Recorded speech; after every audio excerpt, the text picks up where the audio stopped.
Hello guys, வாங்க இன்றைக்கி Lord Brahma Lord Ganesha ரெண்டு பேரில் யார் பவர்ஃபுல்னு பார்க்கலாம். முதல்ல லார்ட் பிரம்மாவை பற்றி பார்ப்போம் வாங்க.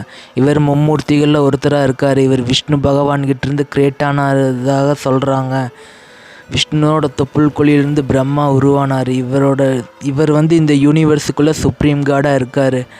இவரோட சக்திங்கிறது கற்பனைக்கு அப்பாற்பட்டது. இவர் ட்ரூ ஆம்னிபொட்டன்ட், ஆம்னி ப்ரெசன்ட், ஆம்னிசென்ட்.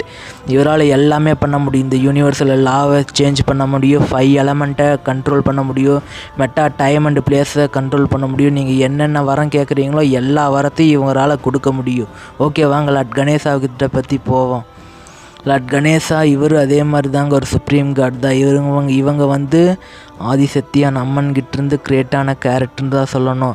இவர் ஒரு இமார்டல் தாங்க. இவருக்கு சாவே கிடையாது, யாராலையும் கொல்ல முடியாது. மேற்கொண்டு பிரம்மாவுக்கு சொன்ன எல்லா பவருமே லார்ட் கணேசா அவருக்கு இருக்குது. இவர் ஒரு ஆம்னி பொட்டன் தான், ஆம்னி ப்ரெசண்ட்டு தான், ஆம்னி சென்ட்டு தான். எல்லா நாலேஜும் இருக்குது. இந்த யூனிவர்ஸோட லாவையே இவரால் சேஞ்ச் பண்ண முடியும். யூனிவர்ஸை க்ரியேட் பண்ண முடியும், டிஸ்ட்ராக்ஷன் பண்ணியும். பிரம்மா மாதிரி இவராலையும் எல்லாமே பண்ண முடியும். ஓகே காய்ஸ், இவரோட சக்திங்கிறது கற்பனைக்கு அப்பாற்பட்ட பவர்னு பார்த்திங்கன்னா 2 பேருக்கு ஈக்குவல் லெவலில் தான் பவர் இருக்குது.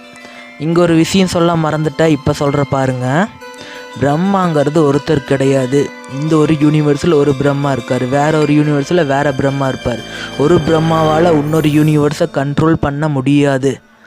ஓகே, இப்போ நம்ம லார்ட் கணேசா எடுத்துட்டிங்கன்னா அப்படியான்னு கேட்டால், விநாயகரால் ஒரு யூனிவர்ஸுக்குள்ளே தான் இயங்க முடியுமான்னு கேட்டால் அப்படி கிடையாது.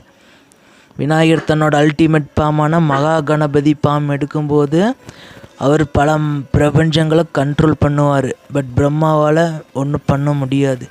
பேசிக் ஃபார்ம்லேயே விநாயகர் பெருமானால் எக்கச்சக்கமான மல்டிவர்ஸை கண்ட்ரோல் பண்ண முடியும்னு சொல்கிறாங்க. ஏன்னா அவர் சிவசக்தியோட ஒரு வடிவமாக இருக்கார். ஸோ பிரம்மாவுக்கு இந்த யூனிவர்ஸில் பயங்கர பவர்ஃபுல்லாக இருப்பார். இது அவர் படைத்த யூனிவர்ஸுனால விநாயகர் பெருமானால் கொஞ்சம் பிரம்மாவை வின் பண்ணுறது கொஞ்சம் கஷ்டமான காரியம்தான். அதே விநாயகர் பெருமான் நினச்சாருன்னா வேற ஒரு யூனிவர்ஸுக்கு கூட்டிகிட்டு போய் அங்கே வச்சு வேணால் பிரம்மாவை வீழ்த்தலாம், தோக்கடிக்கலாம். ஆனால் இங்கே ஒரு விஷயம், இங்கே பிரம்மாவுக்கு ஏதோ ஒரு நாய் போச்சுன்னா, பிரம்மா டெத் ஆயிட்டாருன்னா இந்த யூனிவர்ஸுக்கு பிரளயம் ஏற்பட்டுரும். விநாயகர் பெருமானால் இந்த யூனிவர்ஸுக்குள்ளே பிரம்மாவை கொஞ்சம் வீழ்த்துறது கொஞ்சம் கஷ்டமான காரியம்தான். பட் அல்டிமேட் பாமான மகா கணபதி பாம் எடுத்தால் அப்போ வேணால் பிரம்மாவை வீழ்த்திடுவார். பட் பிரம்மாவுக்கு ஏதோ ஒரு நாய் போச்சுன்னா இந்த யூனிவர்ஸுக்கு பிரளயம் ஏற்பட்டுரும். அதுக்கு விநாயகர் பெருமானே காரணமாயிருவார். விநாயகர் நினச்சா இந்த யூனிவர்ஸ் தாண்டி பிரபஞ்சத்துக்கு அப்பாற்பட்ட இடத்துக்கு கூட்டிகிட்டு போய் அங்கே வச்சு விநாயகரால் பிரம்மாவை முடிச்சிட முடியும். ஏன்னா பிரபஞ்சத்துக்கு அப்பாற்பட்ட இடத்துலையோ வேறு யூனிவர்ஸுக்கோ போனால் பிரம்மாவோட பவர் கொஞ்சம் கம்மியாகி போயிடும். ஆனால் விநாயகர் பெருமான் சிவசக்தியோட வடிவமாக இருக்கிறதுனால அவரோட பவர் எல்லா ரியாலிட்டிலையும் எல்லா மல்டிவர்ஸ்லேயும் பிரபஞ்சத்துக்கு அப்பாற்பட்ட இடத்துலையும் அவரோட பவர் வேலை செய்யும். ஆனால் பிரம்மாவோட பவர் எல்லாம் ஒரு லிமிட் ஆயிரும் வேறு யூனிவர்ஸுக்கு போனால். ஸோ இந்த யூனிவர்ஸுக்குள்ளே பிரம்மாவை விநாயகர் பெருமானால் வீழ்த்த முடியாது. ஒருவேளை அல்டிமேட் ஃபார்ம் எடுத்தால் பிரம்மாவை வீழ்த்தலாம். ஆனால் ஏதோ பிரம்மா காய் போச்சுன்னா பிரச்சனையாகி போகுது. விநாயகர் வேற ஒரு யூனிவர்ஸுக்கு கூட்டிகிட்டு போய் பிரம்மா வீழ்த்திடுவார். ஃபைனல் வின்னர் விநாயகர் தான். இறுதி முடிவு எடுத்துடலாம். இந்த பேட்டிலோட ஃபைனல் வின்னர் பார்த்திங்கன்னா நம்ம விநாயகர் பெருமான் தான்.